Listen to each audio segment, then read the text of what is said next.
చంద్రబాబు నాయుడు గారు ఎన్నికల్లో అధికారంలోకి రావడం కోసం ఇచ్చినటువంటి కీలకమైన హామీలు చాలా వాటిలో మహిళలకు ఉచిత బస్సు ప్రయాణం కూడా ఒకటి.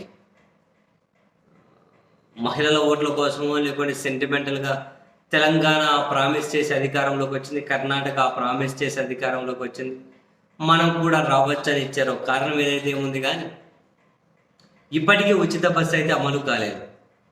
ఒకసారి అధికారుల కమిటీ, మరోసారి మంత్రుల కమిటీ అని తెలంగాణకి వెళ్ళి స్టడీ చేసి వచ్చారు. తెలంగాణ కర్ణాటకలో ఒక నెలలోపే, అధికారంలోకి వచ్చిన నెలలోపే అది అమలు స్టార్ట్ అయిపోయింది. రాష్ట్రంలో ఏ చివరి నుంచైనా ఏ చివరి వరకైనా వెళ్ళొచ్చు. ఆంధ్రప్రదేశ్లో సంవత్సరం కావస్తున్న అమలు కాలేదు. పైగా మొన్న మంత్రి గారు అన్నారు విత్ ఇన్ ద డిస్ట్రిక్ట్ మాత్రమే అని. అంటే ఇందులో కూడా పెద్ద పెద్ద బొక్కలు అయితే పెట్టేటట్లుగా అనిపిస్తుంది.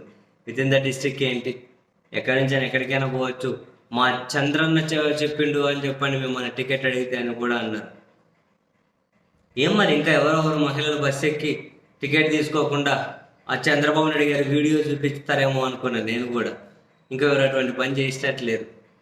ఎన్నికలప్పుడు చంద్రబాబు గారు అన్నారు మనం అధికారంలోకి రాగానే మీరు ఎక్కడి నుంచైనా ఎక్కడికైనా పోండి, టికెట్ మిమ్మల్ని అడిగితే ఎవరైనా మా చంద్రన్న చెప్పిండు ఉచిత బస్సు అని చెప్పండి అని.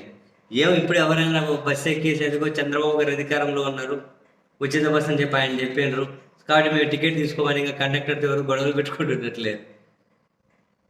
సరే, ఎనీహౌ మొత్తం మీద ఆంధ్రప్రదేశ్లో ఈ ఉచిత బస్సు అమలు చేస్తే పరిస్థితి ఎలా ఉంటుందో చూడాలి. తాజాగా తెలంగాణలో చూసాం. ఆ హకీంపేట బస్ డిపో ఆ డిపోకి చెందిన బస్సులో 3 మహిళలు, సీటు కోసం 2 మహిళలు కొట్లాడుకుంటుంటే ఇంక 3వ మహిళ కూడా వచ్చారట.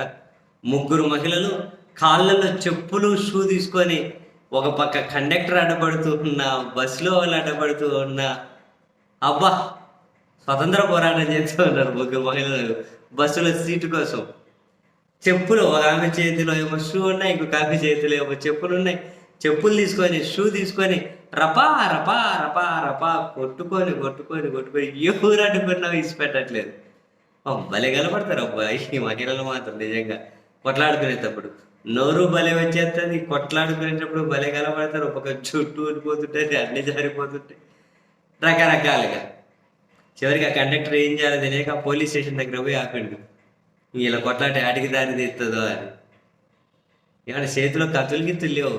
వాళ్ళ ఆవేశం చూస్తే అబుట్న పొడుచుకుంటారేమో అనిపించింది. నిజంగానే కాళ్ళు చెప్పులు, షూ తీసుకొని జుట్లు పట్టి కొట్టుకుంటున్నారండి బాబు. అదే అనిపించింది. ఇంకా ఆ కండక్టర్ ఏం చేస్తారు, పోయి అటుకి వెళ్ళి పోలీస్ స్టేషన్ దగ్గర పోయి బస్సు ఆపినట్టున్నా. సరే, మరి ఆంధ్రప్రదేశ్ ఎట్లా అమలు చేస్తారో, అమలు చేస్తే ఏ విధంగా ఉంటుందో పరిస్థితి చూద్దామంటే, మరి ఆంధ్రప్రదేశ్కి ఉచిత బస్సు భాగ్యం ఎప్పుడో ఇంకా సర్కార్ ఏం చెప్పకుండా ఉంది మరి.